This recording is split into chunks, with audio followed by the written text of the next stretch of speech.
अतनी से पुणे तक की ये ट्रेनें शामिल हैं। कर्नाटक दौरे पर हैं प्रधानमंत्री, बेंगलुरु के साथ उससे जो कनेक्टिंग राज्य है उन्हें बड़ी सौगात ये दी गई है। देश के रेल के सफ़र में ये ऐतिहासिक कदम है। आप देख सकते हैं कि जो वहाँ पर लोग हैं प्रधानमंत्री को देखने आए, उनसे हाथ हिलाकर प्रधानमंत्री उनका अभिवादन स्वीकार करते हुए और ये तस्वीर हरी झंडी दिखाते हुए उन 3 ट्रेन्स को, जो 3 वंदे भारत ट्रेन हैं जो 4 राज्यों को जोड़ती हैं, जैसा कि मैंने बताया, जिसमें बेंगलुरु से बेलगावी है, अमृतसर से श्री माता वैष्णो देवी कटरा और नागपुर अजनी से पुणे तक की ट्रेनें शामिल हैं। इसमें 2 का वर्चुअल रूप से किया गया है उद्घाटन और 1 फिजिकल फॉर्म में आप देख सकते हैं प्रधानमंत्री यहाँ पर मौजूद हैं। तो कनेक्टिविटी के लिहाज से आज ये बड़ा दिन कि रेल यात्रा को सुलभ, सुगम और इन अनुभवों को बहुत अहम बनाने के लिए ये तीनों वंदे भारत एक्सप्रेस जिन्हें आज फ्लैग ऑफ किया गया है, ये पहली जो वंदे भारत ट्रेन है बेलगावी से क्रांतिवीर संगेली रायण बेंगलुरु के बीच चलेगी। अब इसमें होगा ये कि वो बेंगलुरु, तुमकुरू, हासन, चिकमंगलुरु, चित्रदुर्ग, दावणगेरे उन तमाम जो ज़िले हैं उनके बीच तेज़ रफ्तार के साथ जो है वो दौड़ेगी। दूसरी वंदे भारत एक्सप्रेस अजनी नागपुर से पुणे के बीच शुरू होगी, जिसे हरी झंडी दिखाई है प्रधानमंत्री ने, जिसमें नागपुर, वर्धा, अमरावती, अकोला, जलगांव। अब देखिए छोटे छोटे ये ज़िले हैं और इन वंदे भारत एक्सप्रेस ट्रेन के चलने से यहाँ से लोगों का सफ़र करना, चाहे वो ट्रैवल उनके अपने पर्सनल यात्रा के अनुभव के लिए हो, आर्थिक लिहाज से हो, पर्यटन को गति देने के भी लिहाज से वंदे भारत एक्सप्रेस ट्रेन्स को ये जो हरी झंडी दिखाई गई है। अब देखिए मेक इन इंडिया का जो वो शेर है वो भी ये बताता है कि इन ट्रेन्स के जो मुख्य पार्ट्स हैं जिनसे इन ट्रेन्स को बनाया गया है वो मुख्य तौर पर आत्मनिर्भर भारत के सूचक हैं, क्योंकि उनकी तैयारी भारत में ही की गई है। और तीसरी वंदे भारत ट्रेन अमृतसर से श्री माता वैष्णो देवी कटरा के बीच, जिसे हरी झंडी दिखाई प्रधानमंत्री ने, अमृतसर, जालंधर, पठानकोट, जम्मू और रियासी के यात्रियों को क्या देगी? एक तेज और आरामदायक यात्रा का अनुभव।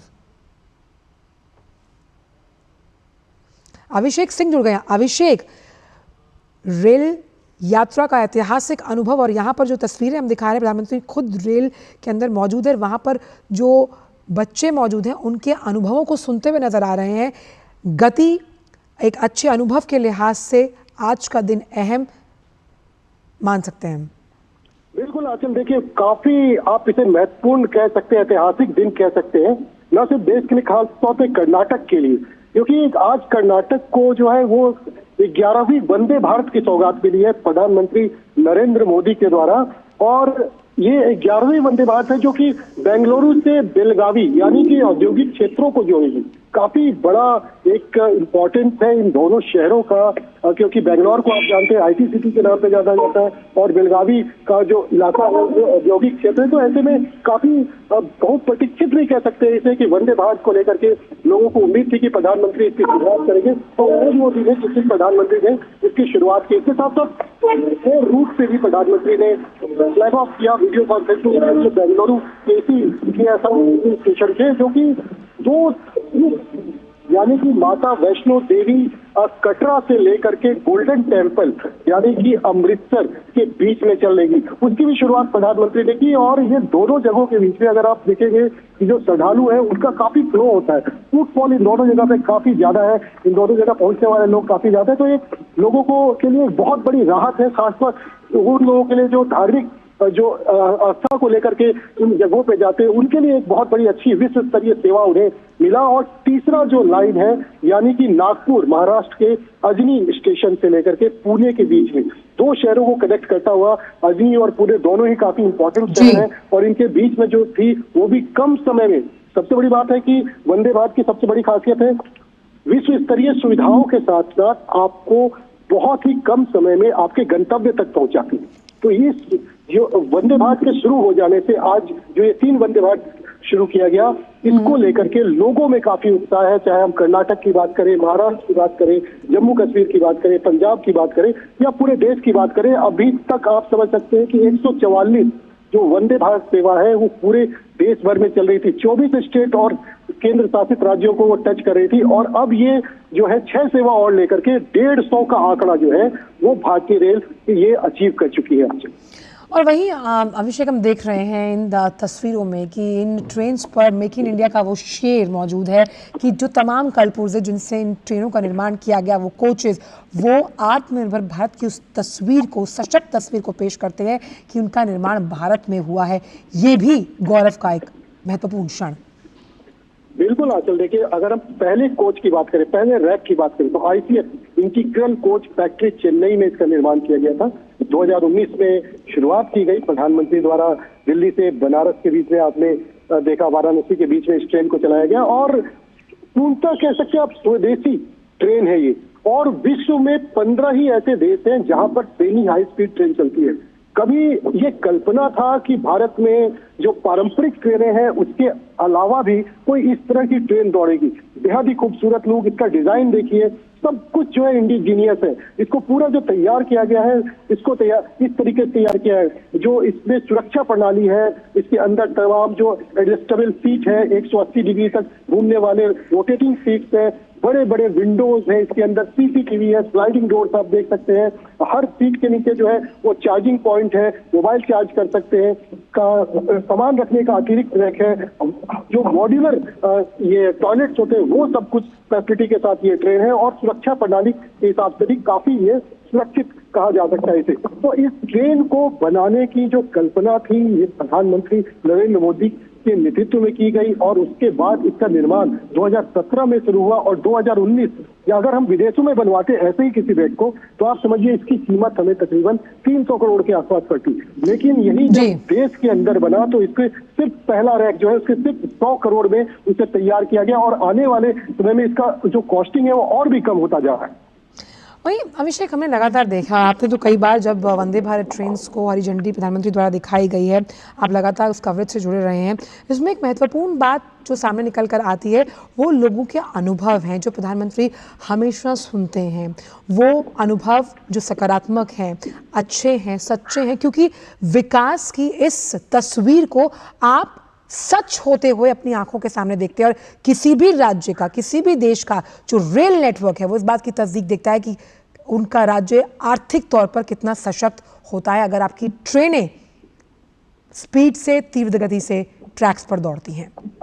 बिल्कुल सही कहा आपने आंचल। देखो, अगर हम बात करें आज से 2014 के पहले से, तो एक आपको उदाहरण के तौर पे मैं बताना चाहूंगा कर्नाटक का ही। कर्नाटक का जो रेल बजट होता था वो तकरीबन 800 करोड़ रुपए का था। आज का रेल बजट क्या है? 8000 करोड़ रुपए से ज्यादा का कर्नाटक का रेल बजट है। आप समझ सकते हैं कि रेलवे किस तरीके से जो है कायाकल्प कर रहा है, चीजों की कायाकल्प कर रहा है। चाहे मेंटेनेंस की बात करें, 100% इलेक्ट्रिफिकेशन की बात करें, हम नई ट्रेनों की बात करें, ट्रैक मेंटेनेंस की बात करें, या फिर स्टेशनों के मॉडर्नाइजेशन की बात करें, अमृत ट्रेन की शुरुआत हो, तमाम जो भारतीय रेलवे को कैसे पारंपरिक लीक से हटा करके वर्ल्ड क्लास बनाया जाए। न सिर्फ ट्रेनें बल्कि स्टेशन भी, स्टेशन के आसपास की जगहों पर आपने गांधीनगर रेलवे स्टेशन देखा, आपने बड़े बड़े और भी स्टेशन देखे, कैसे उनका जो है पुनर्विकास किया गया, उसको किस तरीके से नए तरीके से बनाया गया। 5 स्टार होटल तक जो है अब रेलवे स्टेशन के ऊपर बने आपको नजर आते हैं। तो ये एक कुछ बड़े बदलाव हैं जो कि आप दशकों तक नहीं देख पाए, लेकिन एक दशक के अंदर आपने बहुत कुछ बदलते देखा आज।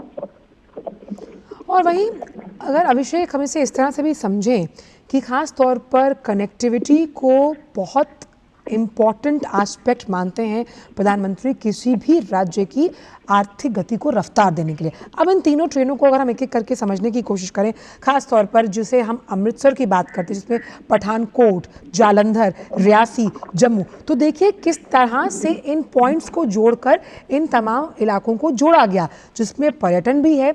आर्थिक लिहाज से आप अपने गंतव्य से दूसरी जगह अगर जाते हैं तो आपके समय की भी बचत होगी।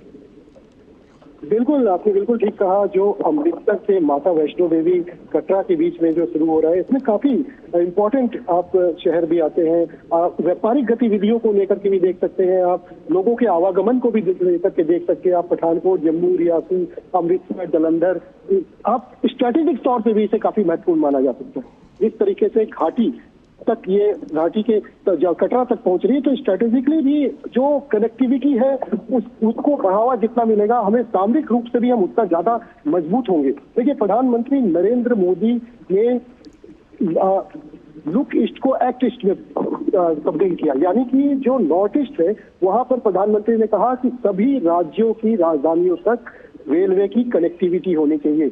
आज 6 स्टेट ऐसे हो चुके हैं जहां की राजधानी नॉर्थ ईस्ट में, वहां तक रेल की पहुंच हो चुकी है, वहां की राजधानियों तक रेल पहुंचने जा रही है। चाहे हम बात अब मिजोरम की करें, हम बात करें असम के अलावा और जो राज्य है वहां की बात करें, वहां तक पहुंच हो रही है। सीमावर्ती राज्य जम्मू कश्मीर को आप देखिए, अभी चिनाब ब्रिज, वर्ल्ड का सबसे बड़ा आर्क ब्रिज, प्रधानमंत्री ने उसको उस राष्ट्र को समर्पित किया। घाटी तक जो पहुंच है वो कैसे पूरा हुआ, यानी कि घाटी के लोगों के लिए कितना बड़ा एक राहत। अब ऑल वेदर कनेक्टिविटी आप कह सकते हैं, जो कि मौसम की मार के कारण सड़क मार्ग का क्या हाल होता था आपने देखा होगा, लेकिन ऑल सीजन कनेक्टिविटी होने से अब घाटी के लोगों के पास जो है आने जाने में 3 से 3.5 घंटे का वक्त, जबकि रोड के रास्ते 8 से 10 घंटा लग जाता था। कनेक्टिविटी जहां बेहतर होगा वहां विकास आएगा। और प्रधानमंत्री ने शुरू से कहा है कि 2014 में जब उन्होंने गांधीनगर रेलवे स्टेशन का फाउंडेशन किया था, वहां उसके पुनर्विकास का, तो उन्होंने कहा था रेल को गति तो देश को प्रगति। आज देखिए पूरे देश में रेल किस तरीके से बदलाव से गुजर रहा है। बहुत छोटे छोटे शहरों में हम देखते हैं, बड़े शहरों में भी देखते हैं, आप देखते होंगे कि जब वंदे भारत ट्रेन अभी भी गुजर रही है, जबकि 150 वंदे भारत ट्रेनें चल चुकी है, तब भी लोग जो है वो खड़े होकर के उसका वीडियो बना रहे थे, रील बना रहे थे। तो ये रेल ने एक पहचान बनाई है, देश ने एक नई पहचान बनाई है आंचल, जो ये पिछले 1 दशक के अंदर हुआ है। और साथ ही जिस तरह से हमने अभी जिस ट्रेन का जिक्र हम कर रहे हैं, ये धार्मिक और सांस्कृतिक विरासत को संजोने का भी एक बहुत बड़ा अवसर है, क्योंकि माता वैष्णो देवी पर हर साल हम देखते हैं वहाँ पर लोग अपनी आस्थिक भावनाओं के साथ आध्यात्मिक तौर पर जुड़े हैं, और उस लिहाज से तीर्थयात्रियों के लिए भी एक नई सौगात है ये ट्रेन। बिल्कुल, बहुत बड़ी सौगात है। देखिए माता वैष्णो देवी के लिए दिल्ली से तो ट्रेन चली रही थी, वंदे भारत एक्सप्रेस ट्रेन दिल्ली से माता वैष्णो देवी के लिए पहले से चालू है, लेकिन अब अमृतसर से भी ये ट्रेन जो शुरू हुई है। तो आप समझ सकते हैं कि जब कोई भी एक आम यात्री को, एक छोटे परिवार को ही लीजिए कि वीकेंड पे ही या जब छुट्टी उसे मिलता है, तो वो सोचता है कि वो जाकर के किसी धार्मिक स्थल पे जाकर के पूजा कराए, दर्शन कराए। ऐसे में अब उसे जो फायदा होगा 2 जगह का हो सकता है, अमृतसर का भी और माता वैष्णो देवी का भी। गोल्डन टेम्पल में भी वो मत्था टेक सकते हैं और माता वैष्णो देवी में भी जाकर के वो पूजा कर सकते हैं। तो ये एक तरीके की जो सोच रही है धार्मिक पर्यटन को भी बढ़ावा देने का, ये मोदी सरकार का, ये जो है ये काफी ज्यादा देखने को मिला। कई सारे शहर हैं, अगर वंदे भारत की कनेक्टिविटी को आप देखें, चाहे साउथ में देख लें या फिर नॉर्थ इंडिया में, वेस्ट इंडिया में, ईस्ट इंडिया में, तो यहाँ पे धार्मिक स्थलों को कनेक्ट करने में वंदे भारत की एक अहम भूमिका रही है। और एक चीज और बहुत जल्द जो आज रेल मंत्री अश्विनी वैष्णव ने बताया कि बहुत ही जल्दी सितंबर तक में आपको वंदे भारत का स्लीपर वर्जन भी ट्रेनों पर दौड़ता नजर आएगा। यानी कि बेंगलोर से BEML में जो है इसका निर्माण हुआ था, निर्माण चल रहा है और लगभग वो कंप्लीट हो चुका है, और इसका टेस्टिंग के लिए भी वो अब उसको भेजने की तैयारी कर रही है। तो बहुत जल्दी जो है अब भारत का एक और नया चेहरा, रेलवे का एक और नया चेहरा जो है वो आपके सामने आएगा, जो कि स्लीपर वर्जन होगा वंदे भारत का, एक प्रीमियम ट्रेन जो कि विश्व स्तरीय अनुभव है, जो आपके आनंद दिलाएगा। और इसीलिए जब भी हम रेलवे स्टेशंस के गुणवत्तापूर्ण सुगम अनुभव की बात करते हैं, ट्रेनों के सुखद अनुभव की बात करते हैं, कनेक्टिविटी को बढ़ाने का जिक्र करते हैं, ऐसे में वंदे भारत ट्रेन्स जो लगातार अपना विस्तारीकरण कर रही हैं हर चरण के साथ, जिसमें तकनीक से वो लैस है, अत्याधुनिक सुविधाओं की उपलब्धता आपको सुनिश्चित करवाई जाती है, ये अपने आप में आत्मनिर्भर भारत की एक सशक्त तस्वीर वैश्विक पटल पर भी पेश करती हुई। बिल्कुल अचल, ये निश्चित तौर पे कहा जा सकता है कि 15 विश्व में से 15 ऐसे ही देश हैं जहाँ पे इस तरह की ट्रेनें, सेमी हाई स्पीड ट्रेन चलती है, और भारत का इसको 180 किलोमीटर के अधिकतम रफ्तार पे से जो है परखा जा चुका है। 130 किलोमीटर की एवरेज स्पीड पे इसे चलाई जा रही है। ट्रैक जहाँ पे अच्छा है वहाँ पे इसे इसकी स्पीड और बढ़ाने की बात की जा रही है। आप समझिए कि आज इस वंदे भारत ट्रेन को कोई अगर डिमांड की बात करें तो एशिया के कई कंट्रीज हैं, जो यूरोप के कई कंट्रीज हैं, वहां पर ऐसे सेमी हाई स्पीड ट्रेन की जो है वो डिमांड चल रही है, उनका डिमांड है। लेकिन सरकार का लक्ष्य ये है कि मोदी सरकार का ये टारगेट किया है कि अगले 3 साल के अंदर 200 नए और वंदे भारत ट्रेन को पहले भारत में भी अलग अलग शहरों, छोटे शहर, बड़े शहरों से जोड़ा जाए। उसके बाद जो है इसको इसके एक्सपोर्ट की बात होगी। पहले देश के अंदर कनेक्टिविटी, नए रफ्तार और वर्ल्ड क्लास फैसिलिटी लोगों तक पहुंचाई जाए, जो कि पुराने पारंपरिक ट्रेनों की लीक से बिल्कुल अलग हो और बिल्कुल नया हो, सुविधाजनक हो, आरामदायक हो और लोगों को हर तरीके से सुरक्षित रखे। और साथ ही हमने हमेशा देखा है अभिषेक, इन ट्रेनों को जब भी देश को समर्पित किया जाता है, राज्य को समर्पित यानी कि राष्ट्र को समर्पित, लोकहित को समर्पित, ऐसे में उनके पीछे जो हाथ जिन्होंने इन ट्रेनों के सुगम और सुलभ अनुभव को जो अब लोगों तक पहुंचेगा, उसके पीछे जिन हाथों ने काम किया है, यानी कि उन वर्कर्स से हमेशा प्रधानमंत्री चिर परिचित अंदाज में बात करते हैं, उनसे भी सुनते हैं। और ये श्रमजीवी जिस तरह से जुड़ते हैं या लोगों के जो अनुभव वो सुनते हैं, वो चेहरे पर मुस्कान, उस विश्वास बहाली का भी कहीं ना कहीं एक बहुत बड़ा उदाहरण है, जो दिखाती है कि अगर आपकी राजनीतिक इच्छा शक्ति मजबूत है तो 140 करोड़ हिंदुस्तानियों का विश्वास भी इसी तरह हमारे सामने आता है।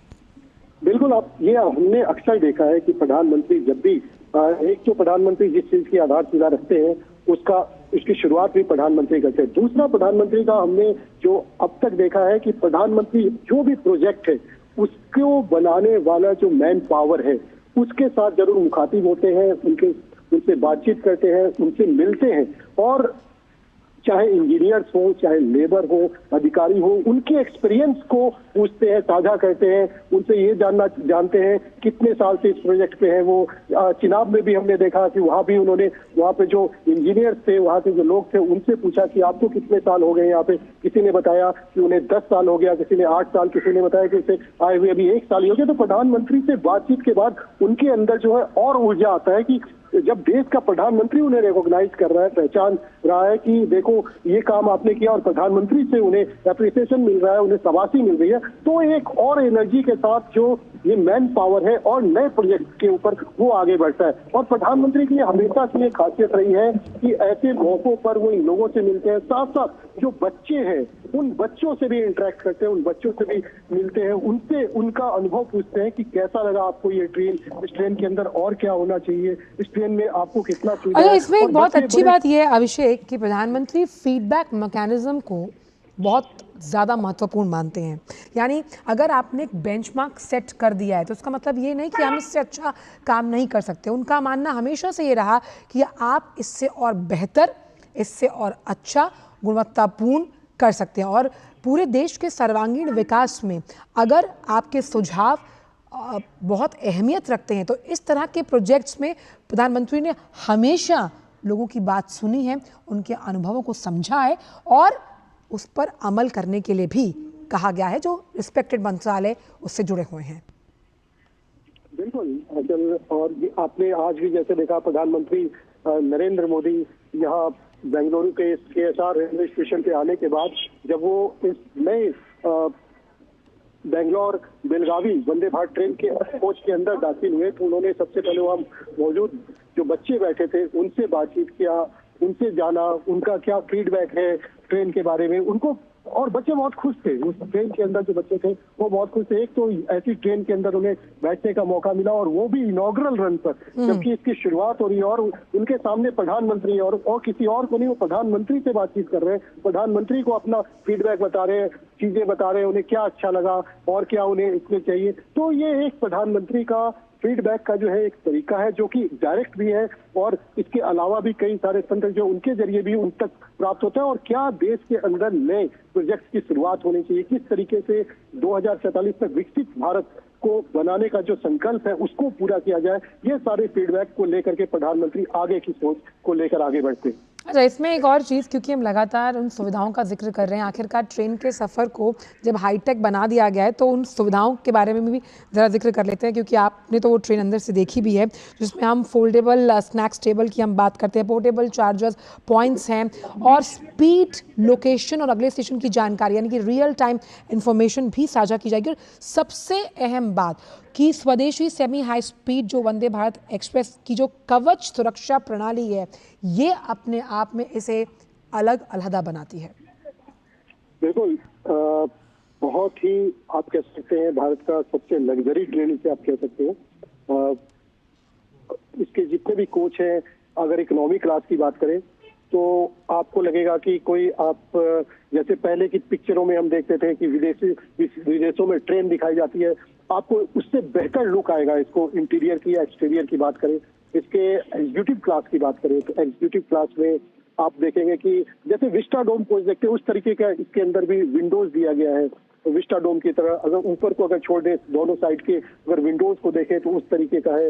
एडजस्टेबल आप कह सकते हैं कि आपको जिस तरीके से 1 by 1 सीट का सीक्वेंस होता है, उसको आमने सामने परिवार की तरफ भी दोनों अगर बैठ के बात करना चाहे तो वो भी मूव हो जाता है। आप आराम से, आप अगर विंडो के बाहर बहुत अच्छा खूबसूरत नजारा है तो आप विंडो की तरफ घुमा के उसे देख सकते हैं। साथ साथ चार्जिंग के लिए जो पारंपरिक ट्रेनों में होता था कि चार्जिंग के लिए 1-2 पॉइंट ही बने होते हैं, उसमें आपको अपनी बारी का इंतजार करना पड़ता था, वैसा नहीं है। हर सीट के साथ चार्जिंग की सुविधा है। चाहे बॉटल होल्डर की बात करें या फिर चार्जिंग की बात करें, रीडिंग लाइट की बात करें, हम हर सीट पे जो है वो रीडिंग लाइट की आपको फैसिलिटी है ताकि दूसरे पैसेंजर को किसी तरीके की दिक्कत ना हो, किसी तरह से सुरक्षित जो पैसेंजर है वो रहे। इसके लिए सीसीटीवी कैमरा हर कोच के अंदर लगा है, कोच के बाहर लगा हुआ है, और साथ साथ स्लाइडिंग दरवाजे हैं। स्टेशन पे कई बार आपने देखा होगा कि ट्रेन चढ़ने या उतरते समय जो है हादसा, यात्री जो है हादसा के शिकार हो जाते हैं। इसमें ऐसा बिल्कुल नहीं है, बिल्कुल सुरक्षित है ये। यानी कि स्टेशन से जब खुलेगी है तो इसका स्लाइडिंग डोर ऑटोमेटिक बंद होगा और उसे फिर कोई भी यात्री या कोई नहीं खोल सकता। अगर कोई इमरजेंसी है तो टॉकबैक सिस्टम है वहां पर, जिसके जरिए आप ट्रेन के जो पायलट है उनको आप कांटेक्ट कर सकते हैं और उसके बाद जो है आपको तुरंत इससे मदद मिलेगी। तो ये सारी सुविधाएं कवच जैसी सुविधा, यानी कि और एंटी कॉलिजन, जैसे पूरा पारंपरिक ट्रेनों में देखते थे कोचेज इस तरह के होते थे कि अगर ट्रेन की दुर्घटना होती है तो ट्रेन के डिब्बे एक के ऊपर एक चढ़ जाते थे, जिसके कारण जो क्षति होती थी, जान माल का नुकसान होता था, वो काफी होता।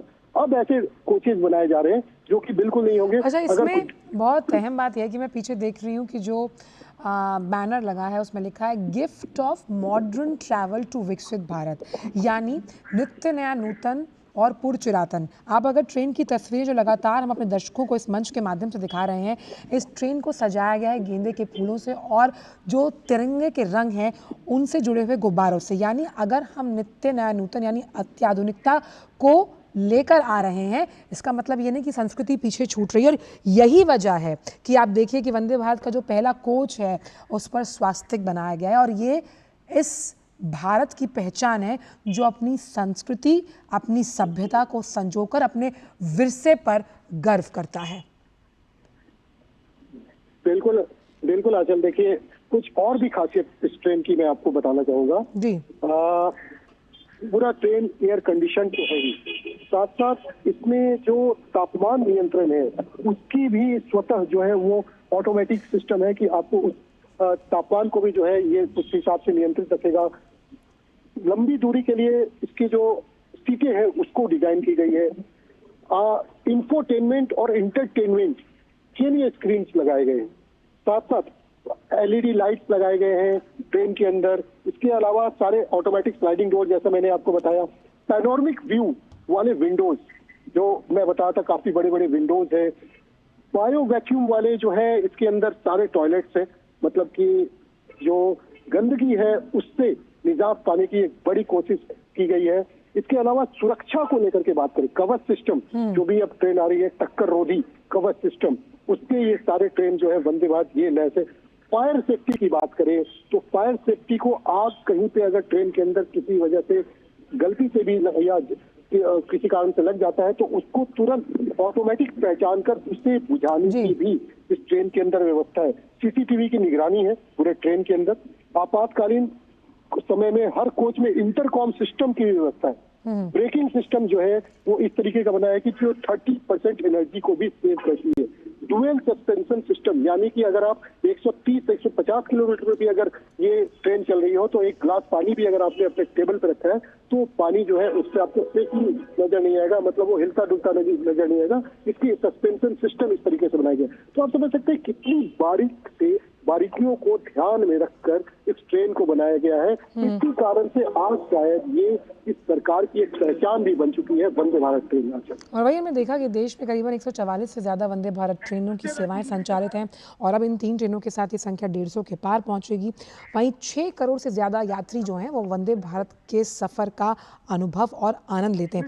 इस पर अगर अभिषेक ये देखें तो इन ट्रेनों में सबसे लंबी दूरी तय करने वाली वंदे भारत जो ट्रेन है वो है नागपुर अजनी पुणे वंदे भारत एक्सप्रेस और ये 881 किलोमीटर की दूरी तय करने वाली है।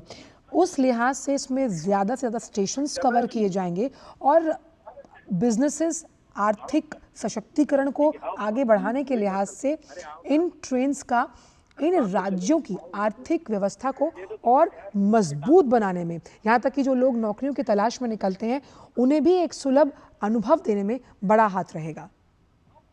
देखिए, जैसा पहले भी आपने कहा कि कनेक्टिविटी किसी भी अर्थव्यवस्था के लिए सबसे बुनियादी जरूरत है। तो कनेक्टिविटी ऐसी हो जो बहुत सुगम भी हो, आरामदायक भी हो और साथ साथ गतिशील भी। तो ऐसे में जिस तरीके से भारतीय रेल के अंदर तमाम चीजों को लेकर के बदलाव हो रहा है या ये कहिए कि कायाकल्प हो रहा है, तो निश्चित तौर पे इसका जो फायदा है यहाँ की अर्थव्यवस्था को होगा, यहाँ के युवाओं को होगा, यहाँ के व्यापार को होगा, यहाँ के उद्योग को होगा, सब जो तमाम मैन्युफैक्चरिंग यूनिट्स है उनको हो। तो निश्चित तौर पे ये बिल्कुल सही है कि वंदे भारत जैसे ट्रेन और इसके बाद जो इसकी अगली पीढ़ियां आएंगी वो देश में एक और क्रांति लेकर के आएगी, जिससे न सिर्फ विकास, व्यापार, रोजगार बल्कि स्वरोजगार का भी सृजन होगा और लोगों तक इसकी पहुंच होगी। डेडिकेटेड फ्रेट कॉरिडोर आपने देखा कि डेडिकेटेड फ्रेट कॉरिडोर इस तरीके से ईस्टर्न डेडिकेट और वेस्टर्न डेडिकेटेड फ्रेट कोच ये दोनों लगभग कंप्लीट हो चुके हैं और इस पर जो मालगाड़ियां कभी 25 किलोमीटर की रफ्तार से जो देश भर में चलती थी आज 75 किलोमीटर के एवरेज रफ्तार से चलती है, यानी कि 100 किलोमीटर की इनकी मैक्सिमम स्पीड है। जो मुंबई से दिल्ली आने में पहले तकरीबन 3 से 4 दिन से गुड्स ट्रेन को लग जाता था, मालगाड़ी को लग जाता था, अब वो 24 घंटे में पहुंचे। तो इससे समझिए कि जो हमारे पास रॉ मटेरियल्स है उनकी पहुंच कितनी तेज हुई, यानी कि जो औद्योगिक या मैन्युफैक्चरिंग यूनिट्स है उनकी जो नीड है वो कितनी तेजी से बढ़ी। इससे क्या हुआ कि इससे रोजगार का भी सृजन हुआ और स्वरोजगार भी जो है उसको भी और बिल्कुल आपने बहुत अहम बात की है, क्योंकि जिस ट्रेन का जिक्र हम कर रहे हैं वो महाराष्ट्र के लिए देश की सबसे लंबी दूरी करने वाली वंदे भारत एक्सप्रेस ट्रेन है, जो जिसका जिक्र हमने किया कि 881 किलोमीटर का जो पूरा रन रहेगा और इसमें खास तौर पर अगर हम देखें तो व्यापारी हैं, छात्र हैं, कर्मचारी हैं, पर्यटक हैं, जिन्हें तेज और आरामदायक यात्रा का अनुभव तो मिलेगा ही अभिषेक, वहीं व्यापार के साथ साथ वाणिज्य के नए अवसर भी खुलेंगे। ऐसे में पब्लिक प्राइवेट पार्टनरशिप के लिहाज से अगर हम देखें कि रेलवे के सेक्टर को हमने देखा कि इस ट्रेन्स के विस्तारीकरण से एक अलग ही नए आयाम पर, एक नए जॉनर पर हमने जाते हुए देखा है, जिसमें स्वदेशीकरण की वजह से इस पूरे सेक्टर को धार मिलती हुई। बिल्कुल, देखिए रेलवे को तो आप कह सकते हैं कि भारत का लाइफलाइन भी कहा जाता है। प्रतिदिन बात करें तो तकरीबन 10 करोड़ से ज्यादा लोग जो है वो रेलवे में सफर करते हैं। देश भर में तकरीबन 15,000 सवारी रेलगाड़ियां चलती हैं। तकरीबन इतनी ही जो है आपको गुड्स ट्रेन देश के जो अलग अलग हिस्सों में है वो माल ढुलाई का काम करती है। और वैसे भी अगर आप देखिए तो रेलवे परिवहन का, सार्वजनिक परिवहन का सबसे सस्ता माध्यम भी है। आप रेल की टिकट देखेंगे और अगर आप किसी और की टिकट देखेंगे तो दोनों में जब बहुत फर्क है। सबसे इकोनॉमिकल भी रेलवे को कहा जाता है और सबसे आरामदायक भी रेलवे को कहा जा सकता है। और ऐसे समय में देश को जब जरूरत है, जब देश इतनी तेजी से आगे बढ़ रहा है, अपने अर्थव्यवस्था को मजबूत कर रहा है, तो रेलवे को और कितना धार मिले, रेलवे को और कितना गति मिले। और यही एक बहुत बड़ी चीज है कि भारतीय रेल लगातार जो है प्रधानमंत्री नरेंद्र मोदी के नेतृत्व में जो है वो अपने बदलाव लेकर आ रही है। और ये प्रधानमंत्री जिस तरीके से स्टेशन की बात हो या फिर ट्रेनों की बात हो, इनके अंदर जो महत्वपूर्ण प्रोजेक्ट हैं उनको आधारशिला रख रहे हैं, उनकी शुरुआत कर रहे हैं, तो निश्चित तौर पे ये देश के लिए के विकास को और गति देगा, मील का पत्थर साबित होगा। आज और इसमें हमें ये भी समझना होगा कि जिस तरह से इन रूट्स को डिज़ाइन किया जाता है, अभिषेक, खास तौर पर हमने देखा कि कैसे बेंगलुरु के लिए इस चरण में विस्तारीकरण किया गया। फिर हमने देखा कि कैसे नॉर्थ, साउथ, ईस्ट, वेस्ट को एक धागे में पिरोने की कोशिश पूरे वंदे भारत के इस नेटवर्क से की जा रही है। तो बहुत विवेकपूर्ण तौर पर ये फैसले लिए जाते हैं कि किस तरह से कनेक्टिविटी को सूत्रधार तरीके से जोड़ा जाए, जिसमें ज़्यादा से ज़्यादा ज़िले, जब हम बात करते हैं उत्तर, दक्षिण, पूर्व, पश्चिम से, इन्हें जोड़ा जाना चाहिए। आप देखिए